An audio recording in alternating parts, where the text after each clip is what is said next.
राधे राधे, जय श्री कृष्णा। आज मैं आपको पौष मास में आने वाली पुत्रदा एकादशी के व्रत की कथा, पूजन विधि, महत्व तथा पुत्रदा एकादशी का शुभ मुहूर्त भी बताऊंगी। साथ ही बताऊंगी पारण समय, एकादशी तिथि प्रारंभ कब होगी और एकादशी तिथि समाप्त कब होगी, वो भी मैं आज आपको बताऊंगी। पौष मास में आने वाली पुत्रदा एकादशी को पौष पुत्रदा एकादशी कहा जाता है। इस दिन भगवान विष्णु की पूजा की जाती है। संतान की प्राप्ति के लिए इस दिन व्रत करना उत्तम बताया गया है। जिन महिलाओं को संतान होने में बाधाएं आती हैं, उन्हें पुत्रदा एकादशी का व्रत पूरे विधि विधान के साथ करना चाहिए। इस उपवास को रखने से निपुत्रों को पुत्र की प्राप्ति होती है और जिन्हें संतान होने में परेशानी हो, उन्हें संतान की प्राप्ति होती है। जो भी इस कथा को सुनता है, उन्हें स्वर्ग की प्राप्ति होती है। कहते हैं इस व्रत में भगवान विष्णु के बाल गोपाल रूप की पूजा जरूर करनी चाहिए। इससे महिलाओं की गोद हरी होती है और उन्हें पुत्र की प्राप्ति होती है। पुत्रदा एकादशी का महत्व। भगवान विष्णु को यह व्रत अत्यंत प्रिय है। एकादशी व्रत रखने और विधि विधान से पूजन करने से मन चाही मुराद पूरी होती है। एकादशी के दिन सभी पापों का नाश हो जाता है। जो मनुष्य पौष मास की पुत्रदा एकादशी के व्रत का संकल्प कर लेता है, तो संकल्प कर लेने मात्र से ही उसके सभी इच्छाएं पूरी हो जाती है। इस व्रत के प्रभाव से संतान की प्राप्ति होती है। सभी एकादशियों में पुत्रदा एकादशी का विशेष महत्व बताया गया है। मान्यता है कि इस व्रत के प्रभाव से योग्य संतान की प्राप्ति होती है। इस दिन षष्ठी के पालनहार श्री हरि विष्णु की आराधना करनी चाहिए। जो भक्त पुत्रदा एकादशी का व्रत पूरे तन, मन और साफ हृदय से करते हैं, उन्हें संतान रूपी रत्न जरूर मिलता है। कहा जाता है कि कोई भी पुत्रदा एकादशी के व्रत की कथा को पढ़ता है, सुनता है या सुनाता है, उन्हें स्वर्ग की प्राप्ति होती है। एकादशी व्रत की विधि। एकादशी के दिन सुबह ब्रह्म मुहूर्त में उठकर स्नान करने के बाद साफ वस्त्र धारण करने चाहिए। घर के मंदिर में श्री हरि विष्णु की मूर्ति या फोटो के सामने दीपक जलाकर व्रत का संकल्प लेना चाहिए। कलश की स्थापना करनी चाहिए, उसमें जल भरना चाहिए। कलश के ऊपर लाल वस्त्र से उसका मुंह ढकना चाहिए और उसके ऊपर नारियल रखना चाहिए। भगवान विष्णु की प्रतिमा को स्नान कराने के बाद साफ वस्त्र धारण करवाएं, चंदन का टीका लगाएं, मोड़ी अर्पित करें, फल और नैवेद्य अर्पित करें। विष्णु भगवान को धूप दीप दिखाकर पूजा अर्चना करें और आरती करें। पूरे दिन निराहार रहें। शाम के समय कथा सुनने के बाद फलाहार करें और दूसरे दिन ब्राह्मणों को खाना खिलाएं और सामर्थ्य अनुसार दान दक्षिणा जरूर दें और व्रत का पारण करें। पौष पुत्रदा एकादशी का शुभ मुहूर्त। पौष पुत्रदा एकादशी रविवार 24 जनवरी को है। 25 जनवरी को पारण का समय है सुबह 7:13 से 9:21 पर। एकादशी तिथि प्रारंभ होगी 23 जनवरी 2021 को रात्रि 8:56 पर। एकादशी तिथि समाप्त होगी 24 जनवरी को रात्रि 10:57 पर। पौष पुत्रदा एकादशी की आपको मैं 2 कथाएं सुनाऊंगी। पहली कथा इस प्रकार है। द्वापर युग के प्रारंभ में महिष्मति नाम की एक नगरी थी, जिसमें महिजीत नाम का एक राजा राज्य करता था। कोई संतान न होने के कारण राजा को राज्य सुखदायक नहीं लगता था। उनका मानना था कि जिसके संतान नहीं हो, उसके लिए यह लोक और परलोक दोनों ही दुखदायक है। पुत्र सुख की प्राप्ति के लिए राजा ने अनेक उपाय किए, परंतु राजा को पुत्र सुख की प्राप्ति नहीं हुई। वृद्धा अवस्था आती देखकर राजा ने प्रजा के प्रतिनिधियों को बुलाया और कहा कि हे प्रजाजनों, मेरे खजाने में अन्याय से उपार्जन किया हुआ धन नहीं है, ना ही मैंने कभी देवताओं और ब्राह्मणों का धन छीना है। मैंने प्रजा के ऊपर कोई टैक्स भी नहीं लगाया है, दूसरे की धरोहर भी मैंने कभी नहीं ली। पूरी प्रजा को मैंने पुत्र के समान ही माना है।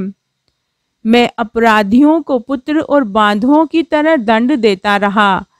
कभी मैंने किसी से कोई घृणा नहीं की, न चुगली और निंदा की।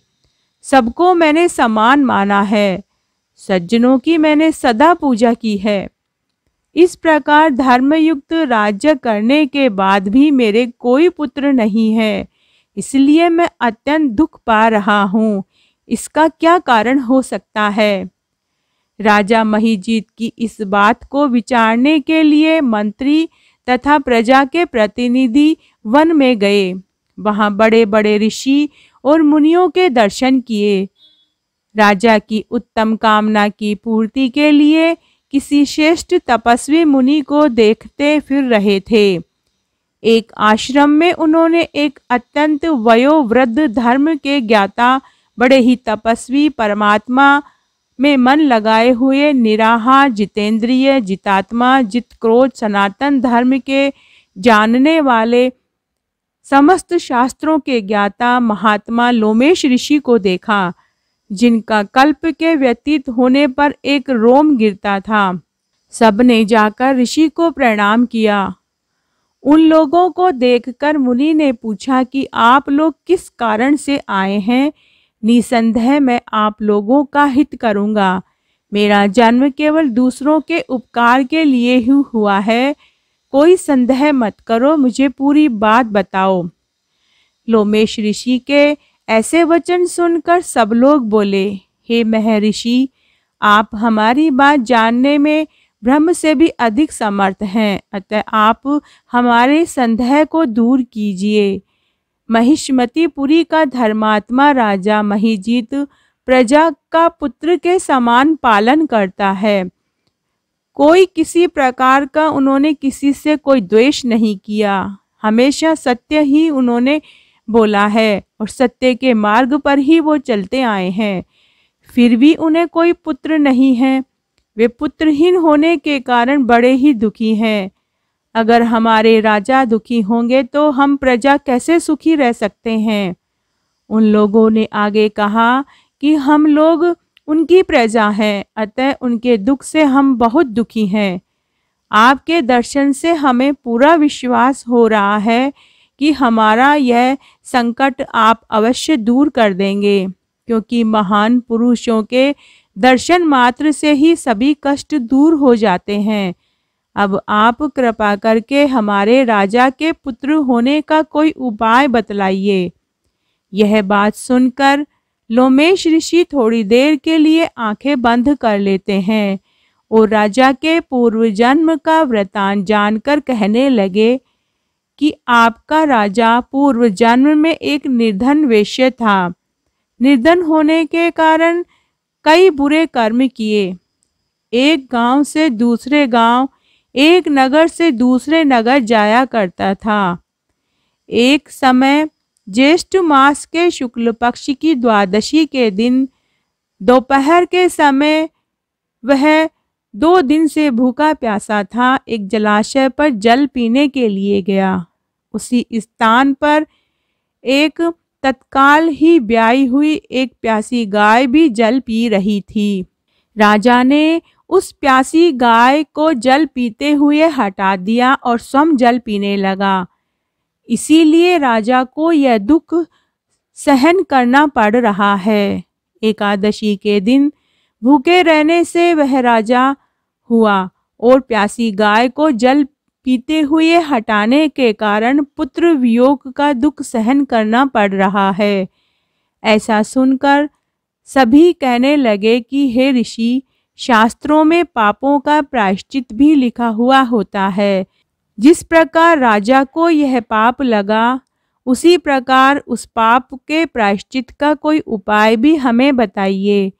लोमेश ऋषि कहने लगे कि पौष मास की शुक्ल पक्ष की एकादशी को, जिसे पुत्रदा एकादशी भी कहते हैं, तुम सब लोग यह व्रत करो, रात्रि का जागरण करो। इससे राजा के पूर्व जन्म के सभी पाप नष्ट हो जाएंगे, साथ ही राजा को पुत्र की प्राप्ति अवश्य होगी।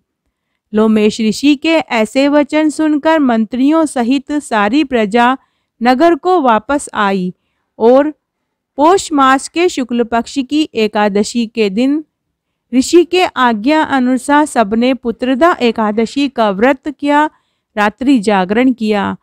इसके बाद द्वादशी के दिन अपने पुण्य का फल राजा को दे दिया। उस पुण्य के प्रभाव से रानी ने गर्भ धारण किया और प्रसव काल समाप्त होने पर एक तेजस्वी पुत्र उत्पन्न हुआ। इस प्रकार पुत्रदा एकादशी का व्रत करने से राजा को पुत्र प्राप्त हुआ। अब मैं आपको दूसरी कथा सुनाने जा रही हूँ। पौष मास के शुक्ल पक्ष की पुत्रदा एकादशी की दूसरी कथा इस प्रकार है। भद्रावली नगरी में सुकेतुमान राजा राज्य करता था। वह निपुत्र था। उसकी स्त्री का नाम शव्या था। वह सदैव पुत्र न होने के कारण परेशान रहती थी। पुत्रहीन राजा के पितर भी रो रो कर पिंड लिया करते थे। राजा के पितर सोचते थे कि इसके मरने के बाद हमें कौन पिंड दान करेगा। इधर राजा को भी राज्य वैभव से संतोष नहीं होता था, जिसका एकमात्र कारण पुत्रहीन होना था। वह विचार करता था कि मेरे मरने पर मुझे कौन पिंड दान करेगा। बिना पुत्र के पितरों और देवताओं से ऋण नहीं हो सकते। जिस घर में पुत्र न हो वहाँ सदैव अंधेरा ही रहता है। इसलिए मुझे पुत्र की उत्पत्ति के लिए प्रयत्न जरूर करना चाहिए। पूर्व जन्म के कर्मों से ही इस जन्म में पुत्र और धन मिलते हैं। इस तरह राजा रात दिन इसी चिंता में लगा रहता था। एक दिन राजा ने अपना शरीर त्याग देने की सोची, परंतु विचार करने लगा कि आत्महत्या करना महापाप है। राजा इस तरह मन में विचार कर एक दिन जंगल में चले गए। राजा घोड़े पर सवार होकर वन में पक्षियों और वृक्षों को देखने लगे। उन्होंने देखा कि एक हाथी अपने बच्चों और हथिनियों के बीच में घूम रहा है। राजा सोच विचार में लग गए। तभी राजा को भूख और प्यास ने बेचैन कर दिया। राजा पानी की तलाश में आगे बढ़े। कुछ आगे जाने पर उन्हें एक सरोवर दिखाई दिया। उस सरोवर के चारों तरफ मुनियों के आश्रम बने हुए थे। उस समय राजा के दाहिना अंग फड़कने लगा। राजा मन में प्रसन्न होकर सरोवर के किनारे बैठे हुए मुनियों को देखकर घोड़े से उतरे और दंडवत प्रणाम करके उनके सम्मुख बैठ गए। राजा को देखकर मुनि बोले, हे राजन, हम तुमसे अत्यंत प्रसन्न हैं। तुम इस जगह क्यों और किस लिए आए हो, उसका कारण बताओ। इस पर राजा ने पूछा कि हे मुनिवरों, आप कौन हैं और किस लिए यहाँ आए हैं, सो मुझसे कहो। मेरे लायक कोई सेवा हो तो मुझे बताओ। मुनि बोले, हे राजन, आज पुत्रदा एकादशी है। पुत्र की इच्छा करने वाले को संतान देने वाले पुत्रदा एकादशी का व्रत करना चाहिए। हम लोग विश्वदेव हैं और इस सरोवर पर स्नान करने आए हैं। इस पर राजा बोले, हे मुनिवर, मेरे भी कोई पुत्र नहीं है। यदि आप मुझ पर प्रसन्न हैं तो मुझे एक पुत्र का वरदान दीजिए। मुनि बोले, हे राजन, आज पुत्रदा एकादशी है। आप पुत्रदा एकादशी का व्रत करें। भगवान की कृपा से आपको अवश्य ही पुत्र प्राप्त होगा। मुनि के वचनों के अनुसार राजा ने पुत्रदा एकादशी का व्रत किया एवं द्वादशी को पारायण किया और मुनियों को प्रणाम करके अंत में अपने महल को वापस आ गए। कुछ समय बाद रानी को गर्भ ठहर गया और 9वें महीने में रानी ने एक सुंदर पुत्र रत्न पैदा किया।